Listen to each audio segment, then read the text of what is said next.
Bismillahirrahmanirrahim. Assalamu alaikum. My name is Fatima.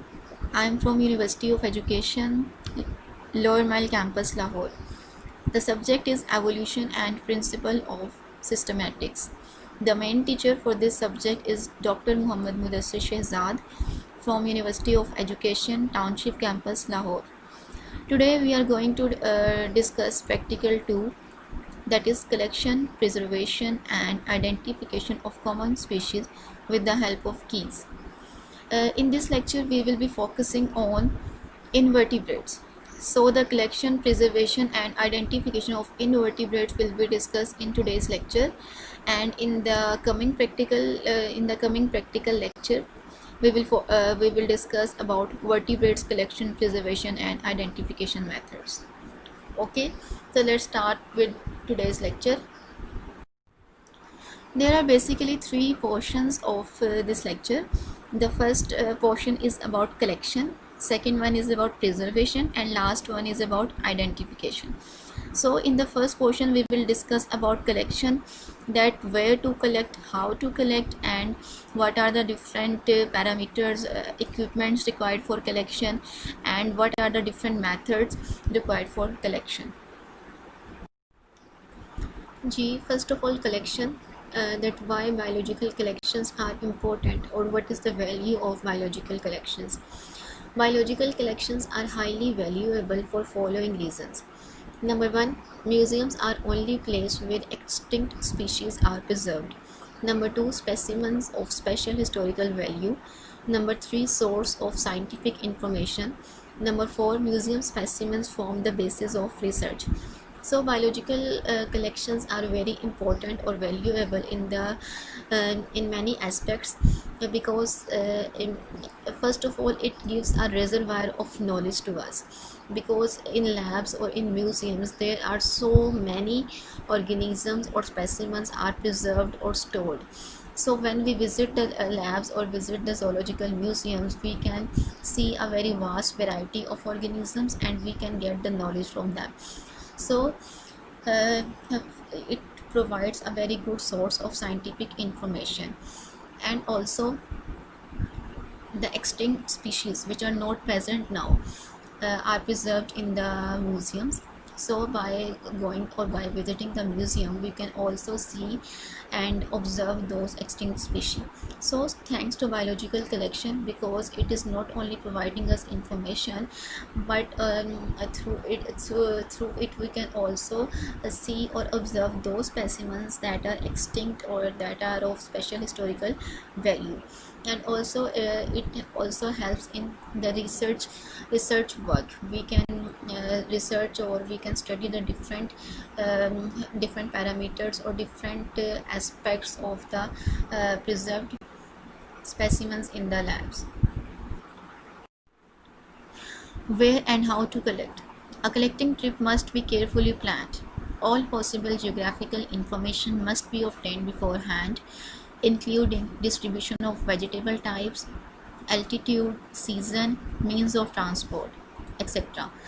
Just like when you plan a family trip or you are going to visit a place, first of all you collect the information about that place, its weather condition, its food, and where will you stay. So these are the some few things which about which you get the knowledge before visiting that place. Just like that before going for collection of specimens, you should pre-plan yourself. You should gain the knowledge about the different parameters or about the different things of that area, distribution of vegetable types, which altitude, season. Because for example, if you want to collect a particular species, maybe that species is season dependent, so you should visit that area in the season in which that species will be available to you. So these are the few things about which you should know, or you should pre-plan yourself before going for the collection of specimens.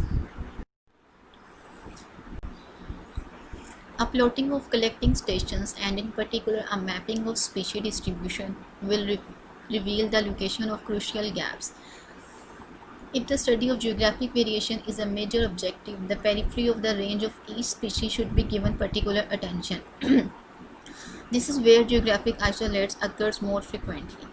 If the species shows seasonal variation, then collection should be done seasonally. So you should also have a species distribution map of the location which you are going to visit, because the species distribution map will help you to find particular species. And if you want to study geographical isolates, then you should visit peripheral range of each species, because geographical isolates are found on the peripheries of the area, because they have isolated geographically due to some barrier, and they have been isolated because of that barrier. And if you want to collect the species that show seasonal variation, then obviously you should visit or you should collect those species seasonally. Now the equipments need for collection. Collecting and preserving invertebrates requires a little equipment which ranges from the very simple to the most intricate and expensive. However, there are a few standard items that any collector should have. Number 1. Forceps, vials containing alcohol or other preservatives. Killing jars, notebook and pencil, strong paper to write labels, strong knife, a small fine brush for picking up minute specimens. So you should have forceps through which you can hold the specimens, and vials in which you will have alcohol or other preservatives to keep the specimens. Killing jars, notebook and pencil to write the name or any identification of the specimen, strong paper to write labels, strong knife if you need to cut anything over there, and a small fine brush for picking up minute or smaller specimens. How to collect? There are many different methods for collection of specimens. As I have told you that in this lecture we will be focusing on invertebrates, so now we are going to discuss a few common methods for the collection of invertebrate specimens.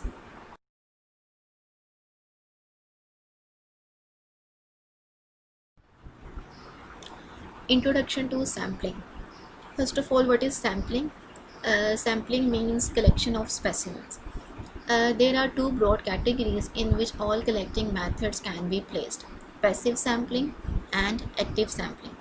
Passive sampling use devices left in the field to collect material without the collector present, and active sampling involves direct collection of specimens by the collector. So passive sampling means a collector go in the field and he left his devices over there, and after a few time or few days, after some time or after few days, he again visit that area and collect the specimens which are being trapped in the devices. And active sampling, in active sampling, a collector itself is present over there for the purpose of collection.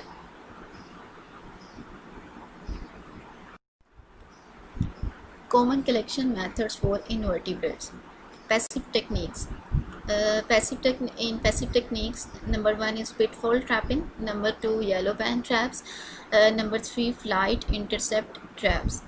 Active techniques, number 1 hand collecting, number 2 light trapping, number 3 bead sampling, number 4 sweep sampling, and number 5 is chemical knockdown.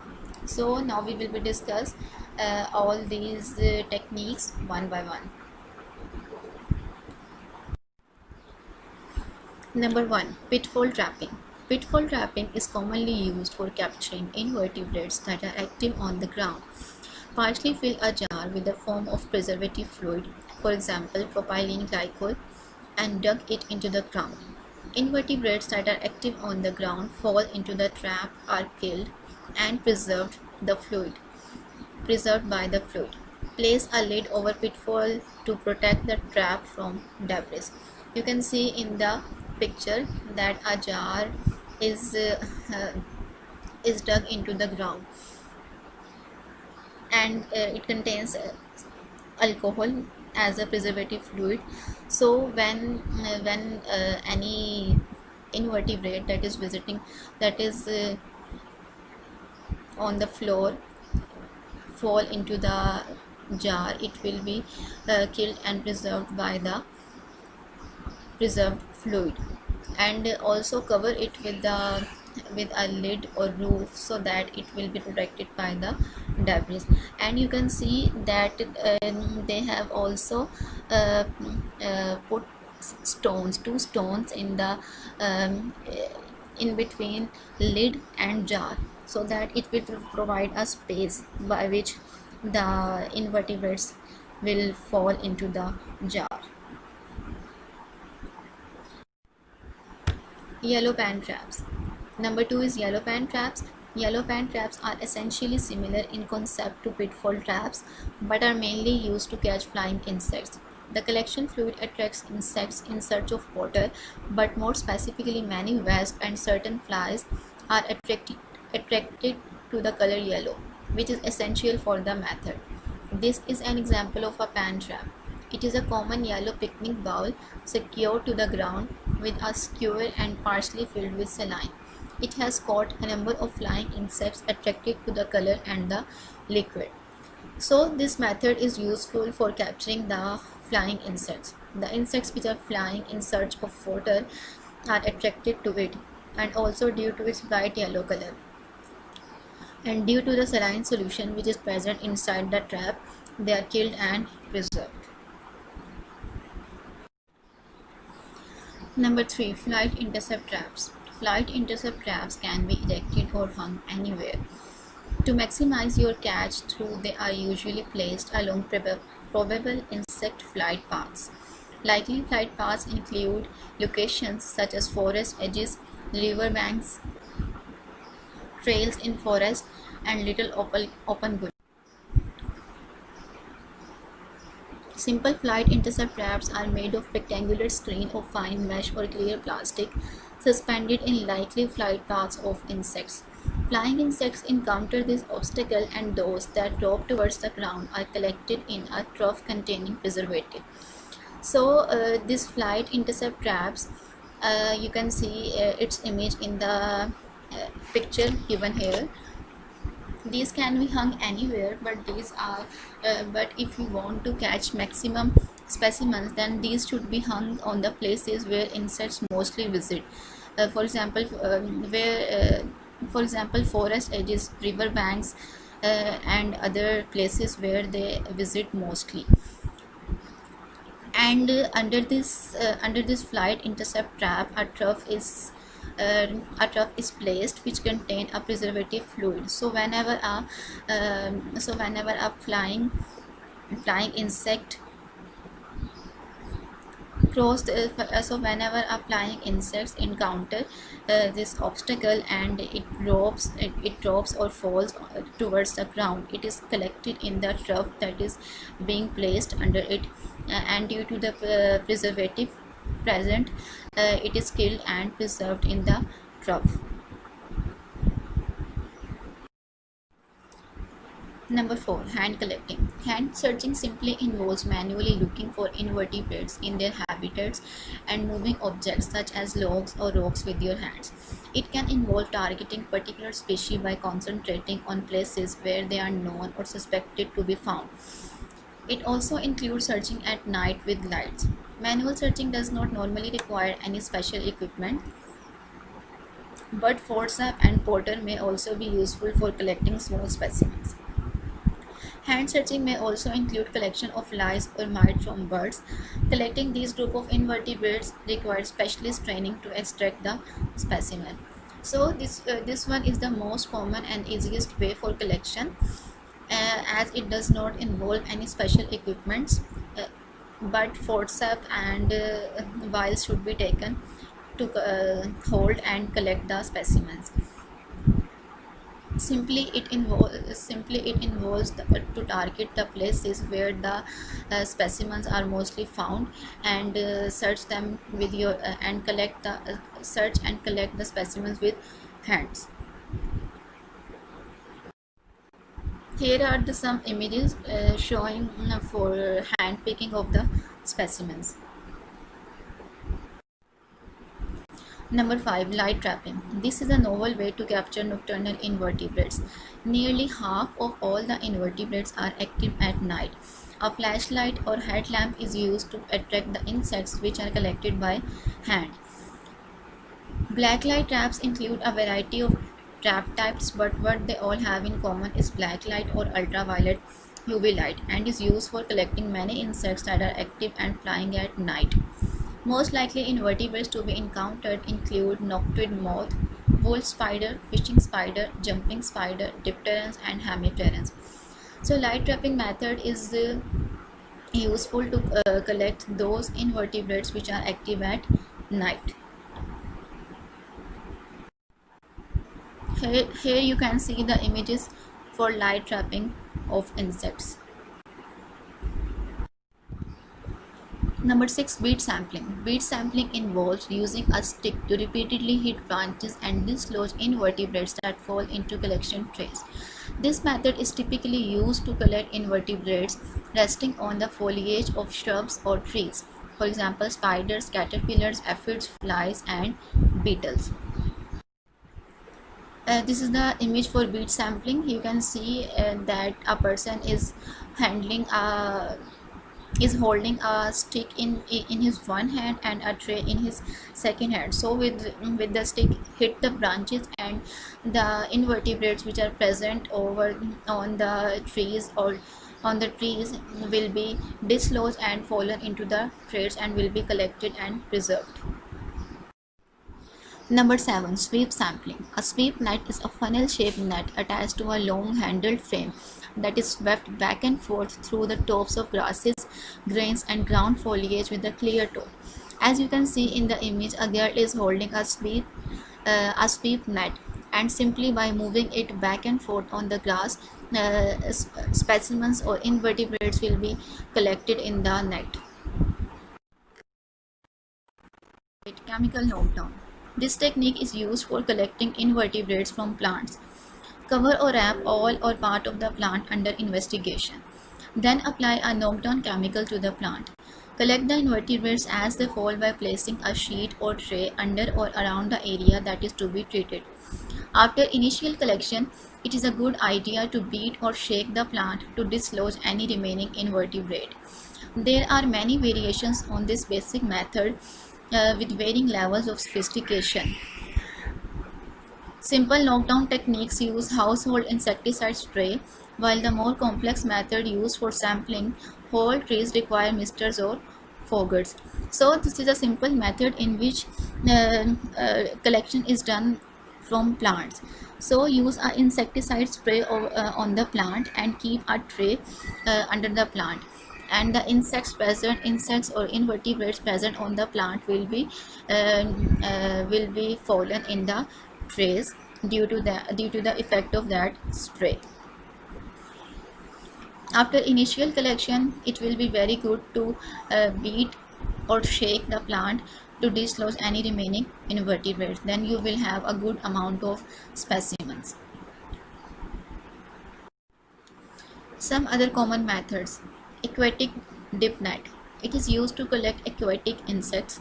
It is similar to aerial net except the length of the bag. It has heavy duty net bags and handles and square to triangle thick wire hooks. You can see the images of aquatic dip net. It is used to collect the invertebrates which are present in the water. Simply dip the net in water and the specimens will be collected in the net. Number 10. Aspirator. Aspirator can also be called as spotter, named on scientist William Pose. It is used to collect small and minute insect without damage. There is tube type, vial type, and a simple type aspirator. So what happens? Simply insects will be pulled insects are pulled into the container through the metal tube. You can see the two tubes in the image. From one tube the insects are pulled in the metal tube, and the second tube, which is inverted, which is in U shape, it is for the inhalation purpose. From one tube insects are pulled or entered into the aspirator, and the second tube is for the inhalation, and insects are collected in the jar, and after that it will be taken by the collector. Number 11, Worley's funnel. Soil or debris is placed on a wire mesh of funnel over which an electric bulb is kept. As the debris dries under the heat of the bulb, the negatively phototropic insect or the humid environment preferring insects start dropping down the funnel into collecting vessel with alcohol kept below. This method is used to collect soil inhabiting insects like mites, columbolans, etc. from debris, organic matter, litter and soil. This will be clear to you by watching the picture in the next slide. Here you can see in the image a soil sample is taken and held on the gauze, and a bulb is suspended on it. Due to the heat of the bulb, the organisms that are present in the soil will be fallen into the beaker that is having alcohol in it, and due to the alcohol preservative, insects will be killed and preserved in the beaker. This method is useful to collect those invertebrates that like to live in the humid places or in the soil. So due to the heat of the bulb, moisture will be lost, and due to its heat, the organisms or invertebrates will come out and will be preserved and kept in the beaker. Number 12, batting. Bat traps using fruit, animal dung, carrion, meat, pheromones, etc. as attractants can be general or targeted collection devices.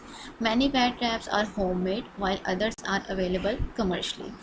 First of all, what is bat? Bat is any substance that is used to capture or attract the prey.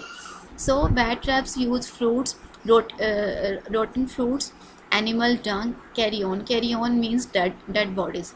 Meat, pheromones mean chemical signals. So these are the few things which can be used to attract the prey or to attract the insects. Many bat traps are homemade. It means they can prepare at home, or they can also be available commercially. As you can see in the picture, that flies are collected on a rotting fruit, and so many invertebrates are also present on animal dung. So this is also a useful method for the collection of invertebrates. Number 13, cylinder samplers. Cylinders of known size slowly lowered in water to collect crustaceans and planktons. You can see the images of cylinders in the images. These are lowered in water and used to collect crustaceans and planktons. Number 14, traps. Different types of traps are used to collect various group of insects. Here different types of traps are given. Number 1, light traps. Phototropic insects. These are used to collect phototropic insects, means those which are active in light. Pheromone traps, species specific. These are attracted or collected through pheromones or chemical signals. Sticky traps used to collect whiteflies. Suction traps, these are also used to collect whiteflies. Methyl eugenol trap, these are used to collect fruit fly. Water pan trap, these are used to collect brown planch hopper. Pitfall traps, these are used to collect ants and other soil insects.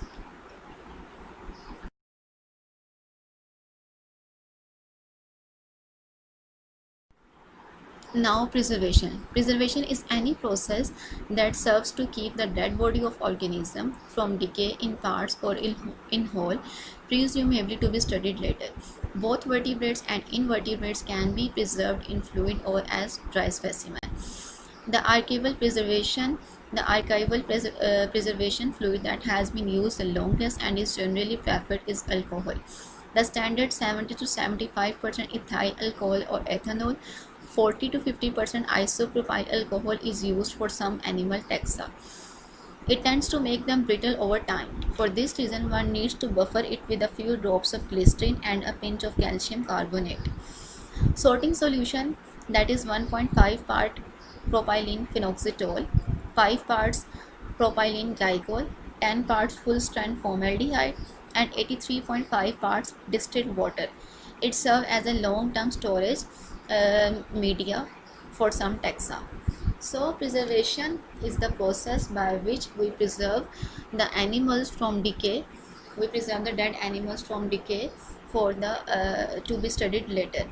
Both vertebrates and invertebrates are preserved in the fluid and also as dry specimens. The standard solution which is used for preservation is alcohol. Now, invertebrate preservation methods. We will discuss about different methods which are used to preserve invertebrates. Number 1. Killing method. After collecting, living insects put in jars. These jars have different sizes and tight lids. Chemicals are added to kill insects. The most important chemicals used to kill insects are cyanosodium or potassium, chloroform and ethyl acetate. You can see in the image the picture of killing jar. It contains plaster of Paris soaked with ethyl acetate. So what happens when you are going to collect the specimens? After collection, you will put them in a jar, and the jar will containing a preservative fluid that can be alcohol, ethyl acetate, propylene glycol, any kind of preservative fluid. Due to the rapid action of preservative fluid, the insects or specimens or invertebrates will be killed and preserved in the jar. Because they will be killed, that's why this method of collection is known. This method of preservation is called as killing method. Number 2. Freezing. After the specimens have been collected, they can be transported home or to the lab in a plastic Ziploc bag or paper envelope. The specimens are then carefully placed into a portion of freezer where they will not be damaged. Leaving invertebrates in the freezer for the prolonged periods of time, however, may damage the specimen. Number 3. Dry methods for invertebrates preservation. First, first we have sponges. How to clean and preserve the sponges after collection.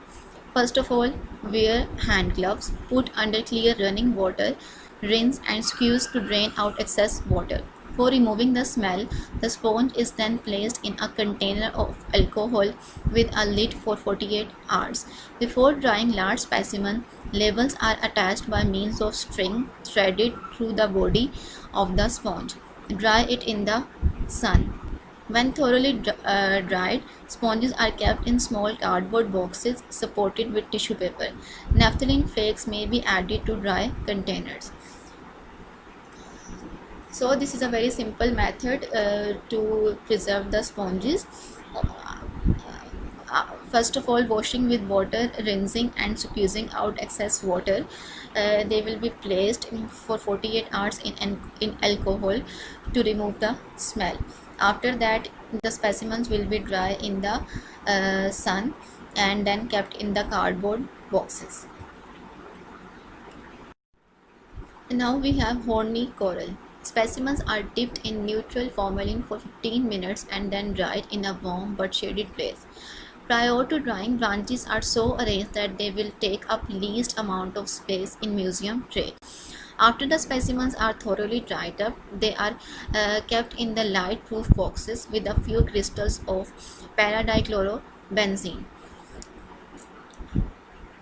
So first of all, these specimens are dipped in formalin for 15 minutes and then dry in shaded places. When we dip the specimen in formalin, they will be softened. That's why we can arrange their branches in a specific pattern that they will take up less space in the trays. And after drying them, they will be placed in the boxes, in the cardboard boxes, which will and a few crystals of para-dichlorobenzene will also be added. Para-dichlorobenzene is a preservative which will keep the boxes dry. Now, how to preserve the dry shells of mollusca. The first step is to clear the shell of any dead tissue which is a cause of bad odor. Most shells can be cleaned by coating them on the inside and outside, or filling it completely with a dry mixture of 3 parts of salt and 1 part of baking soda. An alternative to the process of cleaning dead tissue is to boil the shells. After removing the dead tissue, the shells are sorted out into sturdy and fragile shells. So for the cleaning purpose of shells, first of all we should clear the shells from the dead tissues. To remove the dead tissues, there are 2 processes. The first process is to prepare a dry mixture of 3 parts of salt and 1 part of baking soda. We can coat the shells with this mixture inside and outside. And the second process is to boiling the shells. After removing dead tissue, the shells will be sorted out into sturdy and fragile shells. Sturdy means very strong, powerful, and fragile means weak. Then sturdy shells are soaked in container having 4 cups of water mixed with 4 cups of bleach and 1 tablespoon of dishwashing liquid. They are periodically scrubbed with a toothbrush to remove any seaweed, algae, or any kind of debris. Fragile shells are washed in mild dish detergent. As I have told you, fragile means weak. So these are washed in mild dish detergent so that the shells will not be damaged. After the shell is clean, it is removed from the solution, rinsed well, and dried gently with paper towel. They are then air dried or sun dried. Some collectors like to use baby oil on a well dried shell to bring out its luster, means for the shining. So after this cleaning and drying procedure, the shells are kept in cardboard boxes and preserved in the museums or labs. Now, echinoderms.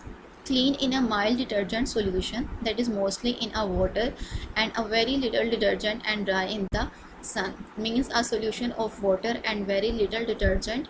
The echinoderms will be washed and then dry in the sun. In case of starfish, soak the starfish immediately in alcohol for 48 hours and clean it and dry in the sun. Soak it in formalin, which is 1 part formalin and 5 parts water, then allow it to dry in the sun. Means you can use 2 methods for the cleaning of starfish. The first one is to put it in the alcohol for 48 hours, and the second method is to put it in the formalin and then dry them in the sun and preserve in the boxes. Now we have preservation methods of insects. First of all, materials required for preservation. Number 1, paper envelopes or triangular folds. Large winged insects such as dragonflies, butterflies, or moths can be temporarily preserved after collection.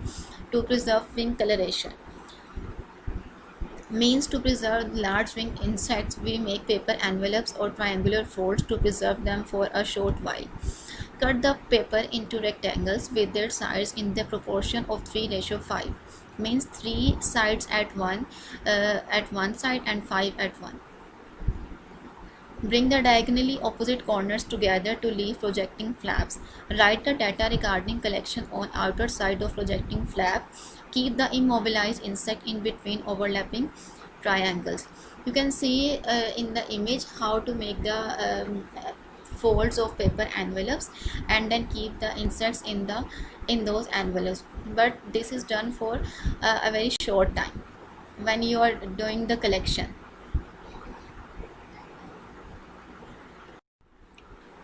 Number 2, relaxing container. If it has been more than a few days since your specimens were collected, they will be hard, brittle, and almost impossible to pin without breaking or damaging them. To relax your insect specimen, you will need a plastic container with an airtight lid that is large enough to hold all of the insects you want to soften, plus several layers of wet paper towels. Close the lid of the container tightly and move the container to a place where it will not be disturbed. The moisture from the wet towels will soften the bodies of the insects without harming or discoloring them. Most butterfly and smaller insects should be softened in 2 to 3 days. Large insects may take 5 to 6 days. So after collection, if a few days have been passed after collection, then the specimens may become hard or brittle. And for the preservation of insects, we use a method that is called pinning of insects. And pinning is impossible when the specimens are very hard or brittle. So we have to soften the specimens. For softening of the specimens, we prepare a relaxing container. A relaxing container is basically a airtight jar, a plastic container with an airtight lid.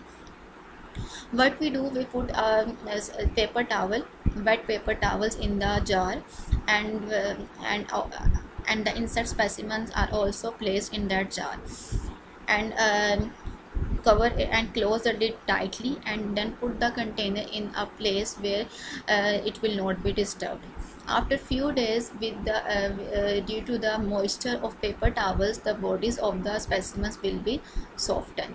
In case of small insects, it will take 2 to 3 days, and if the specimens are large, then it may take 5 to 6 days. And in the result, you will have soft bodied specimens that you can preserve easily. Number 3, entomological pins. They are slender, hard, with a pointed tip and a small head made of non-corrosive metal. There are 3 types of entomological pins. That is, number 1, English entomological pins, number 2, continental, and number 3, Minuton. As I have told you in the previous slide, that for the preservation of insect, we use a method that is called pinning of insect. We use pins for the preservation of insects. So the pins which are used for the preservation of insects are called as entomological pins. They are slender with a hard pointed tip, and there are 3 types of entomological pins. Number 16 and 20 pins are used for pinning larger and smaller insects respectively, and minutons are used for the smaller insects. Minuton are very thin, slender, delicate, and headless pins. Methods for preservation. The first method for preservation of insects is mounting.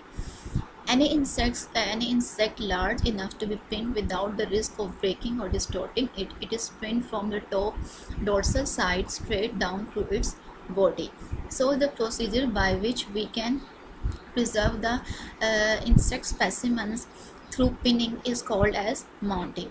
As we have discussed about entomological pins in the previous slides, so you can see the entomological pins in these pictures. By the usage of those pins, the insects are preserved or set in the cardboard boxes for the preservation purpose. You can see the images of different specimens pinned through the entomological pins, and this process of pinning of insect is called as mounting. Double mounting. When insects are too small, double mounting is done. A very small minuton pin should be inserted into the specimen, which is then inserted into a small block of cork. A standard insect pin should then be inserted into the opposite end of the cork block. So what is double mounting? Double mounting is a procedure in which very small insects are mounted. And why it is called double mounting? Because 2 pins are used in this procedure. That's why it is called as double mounting or double pinning. You can see in the image on the left side a small pin, a very small pin you can see that is labeled as minuton. So first of all, minuton or small pin is inserted into the specimen, and then the specimen with minuton pin is inserted into the cork. You can see a wooden cork here. Then see onto the right side of the image, there is a large pin labeled as insect pin. After first minuton pin that is inserted into the cork, the insect pin is inserted on the opposite corner of the cork. So as we have used two pins here, that's why this is known as double mounting, and this procedure is done for the pinning of small insects. You can think, you must think that why not only one pin is used for the pinning, because the specimen is too small that if we will insert the very large pin in it, it can damage the specimen. That's why a minuton pin is inserted into the specimen and simply large pin is inserted onto the opposite corner of the cork. This is all about double mounting. Setting board. Setting board is also known as spreading board. Spreading board is a board with a groove down the center, usually made from some softer wood material, which allows a pin to be easily extracted or inserted. It is useful for spreading the wings of larger insects. Setting board is allow us to how to set or spread a specimen on it. It has a groove in its middle portion. You can see in the image, groove is that lower portion which is in the middle of the board. By the help of this groove, we can easily manage or spread the specimen on the board. This board is made up of a softer wood so that the pins can be easily inserted or extracted. As when we are spreading the wings of insect, we will use entomological pins. So for the extraction or insertion of entomological pins, wood should be softer. Now the display and storage of specimen. Number one is storage box. You can see the storage box in the picture here. I have used a word cardboard boxes in the lecture, and this is that cardboard box which is used for the storage of the specimen. We use two type of storage boxes. The first one is this which you are seeing now, and the next one will be shown to you in the next slide. Number 2, Ricker mount. A Ricker mount is a flat container used for mounting a specimen, typically plant or insect, on cotton, wool or other backing material, often with transparent glass or plastic cover as protection. It is named after Albert Joyce Ricker, a noted American plant pathologist. It is used to display complete life cycle of specimen. So I will show you this flat container in the slide, then I will explain this. Here you can see a Ricker mount or flat container in which you can see the white background. White background is cotton or any backing material on which the specimen can be inserted easily. So this Ricker mount or flat container is used to show the whole life cycle of the specimen. You can see all the stages of a butterfly's life cycle in this box, starting from egg and ending up to adult butterfly. So Ricker mount is a flat container which is coated inside with cotton or any other backing material on which specimen can be preserved easily, and it is covered with transparent or plastic lid so that we can see inside of it easily. Liquid preservation. Soft water insects like silverfish, fits, thrips, immature stages, caterpillar, grubs, etc. can be directly preserved in liquids like 70% ethyl alcohol, methylated spirit, and formalin 4%. Before preserving them in liquid preservative, their color and tissue should be fixed by keeping them in boiling water. Smaller specimen can be dipped in boiling water for 30 seconds. All the preservatives are highly volatile, hence preserve it in screw cap vials and seal the stopper with paraffin wax, which reduces evaporation of preservatives. In the previous slides, we have discussed about the preservation of invertebrates through dry method.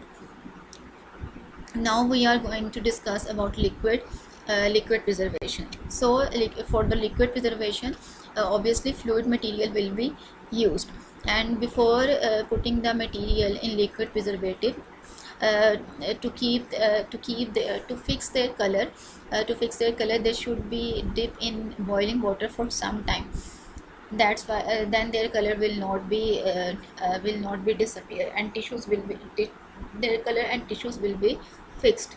Smaller specimen will be dipped for 30 seconds, and all the preservatives which we are using, they are highly volatile.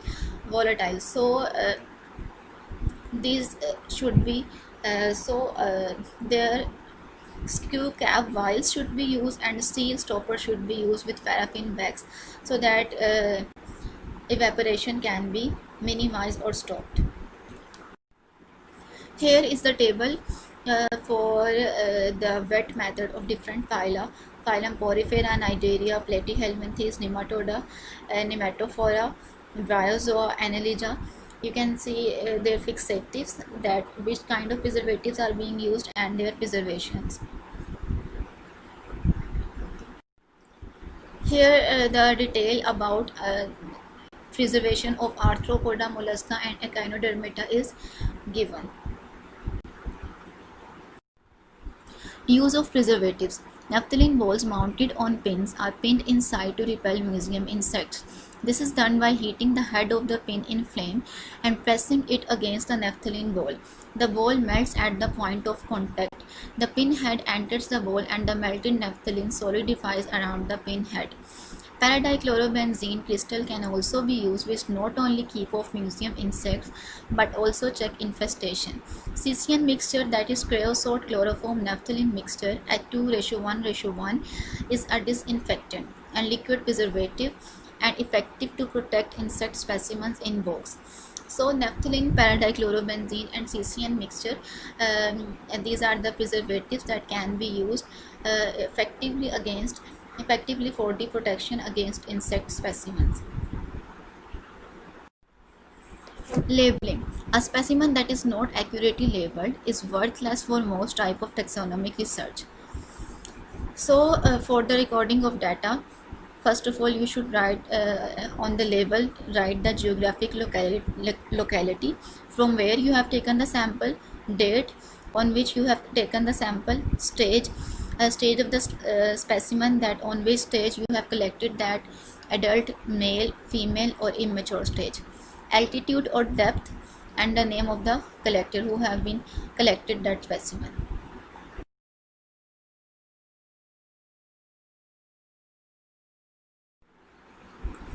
Now the identification.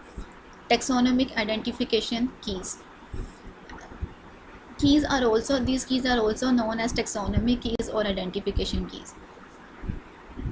Identification of the specimen is done by the help of keys. A key is a device which, when properly constructed and used, enables a user to identify an organism. Taxonomic keys used for identification of plant or animal. The main objective of a taxonomic key is to separate and segregate characters in such a way as to provide a series of alternative choices. The key consists of a series of choices based on observed features of the specimen. It provides a choice between two contradictory statements, resulting in the acceptance of one and the rejection of the other. A single pair of contradictory statements is called a couplet, and each statement of a couplet is termed as a lead. By making the correct choice at each level of the key, one can eventually arrive at the name of unknown plant or unknown animal. For the identification of these of the specimens, we have to construct keys. Keys are constructed in the form of two statements, in the form of two you can say two options, yes or no. I have told you, I have explained you about these keys in the coming slide. Construction of keys. How to make a key. Always use constant characters, not variable. Means you should use those characters for identification which are continuous in the specimen, not variable, because if the characters are variable, then your key will be disturbed. So always take the characters which are always available in the specimen. Never use terms such as large, small. Instead, make correct measurements. Means you can't use the term large and small. Take the measurements and write the measurement. Character always available are to be used rather than seasonal character. Seasonal characters should not be taken as keys because seasonal character will be changed seasonally. Always take the characters which are available at any time in the construction of keys. Always use positive terms. For example, fur is present can be used, but not fur is not present. It means that when you are constructing a key, you should always use positive term. Means you can take one option as fur is present. A second option cannot be taken as fur is not present. It is wrong. The right method is that the first option will be fur is present and the second option will be fur is absent. Fur is present, fur is absent. You can't use fur is not present. That will be wrong. Okay. As far as possible, both choices of a pair to be started with the same word. For example, fur present, fur absent. Your both options or both choices should start with the same word, as I have used here, fur present, fur absent. First word should be same. Types of keys. Number 1, dichotomous key. Most of the keys are dichotomous, always dividing in two, or they are always in the form of couplets. As dichotomous key divides in two, so that's why they are always in the form of couplet. As in the previous example, fur is present, fur is absent. So this is the couplet dividing in the two. Keys can be constructed based on single character if you are using only one character. For example, you are taking fur as the key character, then one character, because there is only one character, that will be known as monothetic key. Or if you are using many characters, then that will be called as polythetic key. Polythetic key is more advantageous because it provides authentic identification, because it is considering many aspects. It is taking many keys for the identification purpose rather than using only one key. That's why monothetic key has 3 disadvantages. The number 1 is organism may be an exception for a particular character. Maybe organism have any exceptional character. Chances of erring is more, means there is more chances of error if the particular body part is broken on which the key is made, then the key cannot be used. Obviously, if you have only used only one single character for identification and that body part on which you have made the key is broken, then how will you identify that? That's why monothetic key is not more advantageous. It has many disadvantages. Here we have example of dichotomous key for invertebrate. If you want to identify invertebrate phyla, how will you make a dichotomous key? First of all, you have made 2 keys or 2 options. The number 1 is asymmetrical and the number 2 is symmetrical. This is dichotomous key, means dividing in the 2. You have divided invertebrate phyla in 2 categories or into 2 keys, asymmetrical और symmetrical. Then आपको पता होगा कि asymmetrical जो है वो Porifera है, तो फिर आपने asymmetrical के नीचे जो है पोरीफेरा लिख दिया. और नंबर 2 ऑप्शन है आपके पास symmetrical. फिर आपने symmetrical को मज़ीद 2 कीज़ में डिवाइड किया. Number 1 is bilateral and number 2 is radial. उसमें से फिर आपको पता है कि रेडियल जो है वो नाइडेरिया होते हैं, तो आपने रेडियल के नीचे नाइडेरिया लिख दिया. फिर आपने बायलैटरल को अगेन 2 कैटेगरीज में डिवाइड किया, एनस और नो एनस. फिर हमें पता था कि प्लेटीहेल्मिन्थेस जो है उनमें NS नहीं है, इसलिए हमने जो है वहाँ पर प्लेटीहेल्मिन्थेस लिख दिया और NS को अगेन 2 कैटेगरीज में डिवाइड किया, 2 कीज़ में डिवाइड किया, नो विजिबल सेगमेंटेशन और विजिबल सेगमेंटेशन। नो विजिबल में हमें पता था कि मोलस्कन जो है उनमें सेगमेंटेशन नहीं होती, तो इसलिए हमने नो विजिबल के नीचे मोलस्का लिख दिया। और फिर विजिबल सेगमेंटेशन को अगेन 2 कीज़ में डिवाइड किया, उसकी अगेन 2 कीज़ बनाई, one is no exoskeleton and the second one is exoskeleton. और फिर हमें पता था कि एक्सोस्केलेटन किन में नहीं होता, एनालिड्स में नहीं होता, और एक्सोस्केलेटन आर्थ्रोपोड्स में होता है। इस तरीके से क्या हुआ, हमने पूरे इन्वर्टिब्रेट फाइला को जो है डिफरेंट कीज़ यूज़ करते हुए, डाइकोटोमस कीज़ यूज़ करते हुए आइडेंटिफाई कर लिया। और हम जो है अपने लास्ट की से जो है हमने उस और पर्टिकुलर ऑर्गेनिज्म को जो है आइडेंटिफाई कर लिया, that is arthropoda. Number 2, indented keys. Indent means begin a line or lines at a greater or less distance from the margin. How to write indented key? On the left margin of the page where you are going to write indented keys, you will leave some lines to show the to write the indented key. The indented key then is one having an uneven or irregular border. As I have told you that we